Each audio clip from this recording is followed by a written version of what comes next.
Nitrogen ang panligtis natin, guys. Okay. Palalamigin natin to. Wala pa nagawa dito, boss? Wala pa? First time. O, buti na lang. Pinano mo na. Dahil... Yung Innova po, dito rin po kasi pinagawa ni Papa. okay. Pumunta rin po ako dito. Taga saan pa kayo, boss? Laguna po. O, Laguna. Pa saan sa Laguna? San Pedro lang po. Ha? San Pedro. San Pedro. Kayo, boss? Saan? Santa Rosa. Panay Laguna itong mga customer natin. Dapat sa kotse na lang tayo. Condition natin yan, mga boss. Okay, thank you. Mga boss, ito yung black oil. Kaya gagawin namin, ipa-flashing namin tong mga hose fittings. Pag ganito na black oil, hindi mo ma-flashing tong hose. Magbabagjab tayo. Ito, ginagamitan namin ng nitro, tsaka tetra, yan. Ganito yung proseso ng pag-ano namin. Pina-flashing namin yung mga linya sa hose, papunta sa likod, sa harap. Ayan, so kaya 3 tao. Yan. Yan, o. Nilalabas natin yung itim na lang. Baho na lang ito. Nagugot ito. Ayan, o. Itim. Nangitim na. Kaya ito yung ginagawa namin, o. Pina-flashing namin mabuti yan. Dahil kahit bago na lahat, kung hindi mo ma-flashing to, ang itim. Ang baho na ng langis. Kaya ito, o. Yan, pumasok dyan, kaya mula dito hanggang dito yan sa likod. Ito yung proseso ng pang-ano namin, mga kababayan. Talagang tinatsagaan natin na pina-flashing para may labas natin yung black oil. Okay? Yan, kondisyon natin to. Kaya yung iba, magtataka ka, bago na yung evaporator, bago na yung condenser, nahihilaw pa rin kasi minsan hindi na pa-flashing yan. So kaya nataga ma-flashing mabuti yan. Ayan, o. Okay, yan, nilalabas natin yung maitim na langis dito. Bawo.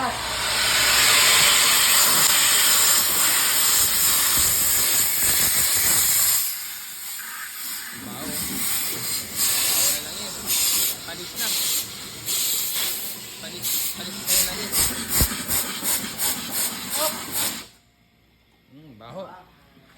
Tingnan nyo. Pakita mo yun. Nakita nyo yun, itim.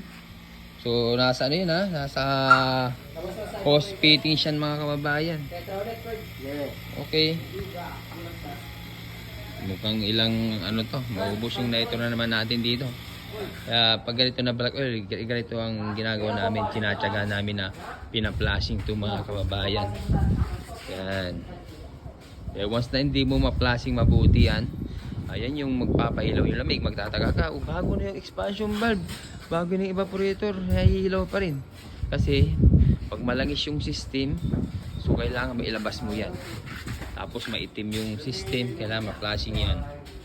Okay, ito yung mga proseso ng pag-ano namin, mga kababayan. Pag general, talaga tinatsagaan namin na pina-flashing yan para sigurado, para sure ball. Ito no, may leak tong compressor, tapos nag-stack up black oil. Ayan o, ang itim mo.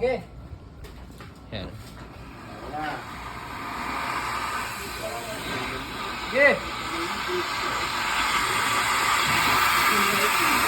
Ha? Saan? Ha? Oo nga, oh. Oo, pwede yung kamay na, oh.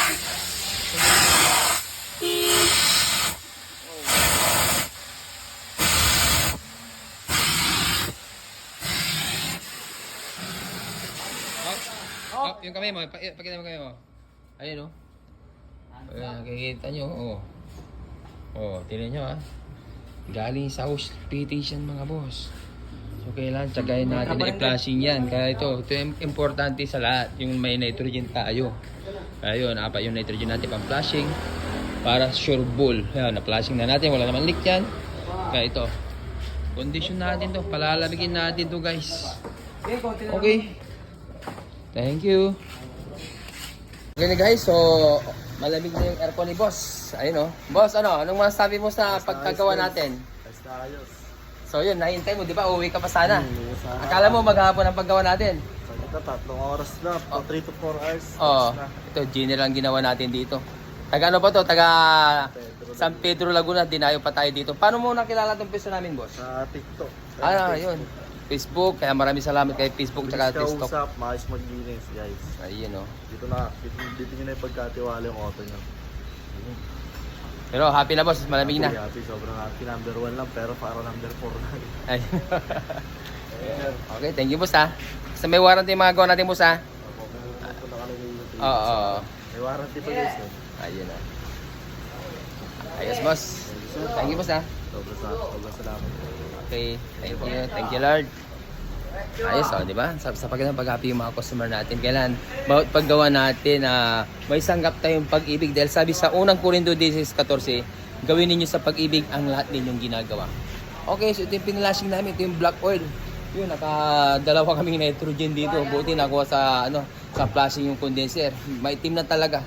Kaya tandaan nyo mabuti para hindi umabot sa black oil yung aircon natin. Pag umina ang lamig o kaya nagbawas ng preyon, huwag ugali na magpapakarga ng preyon para hindi masira ang compressor natin. Okay. O, yun ang tips natin.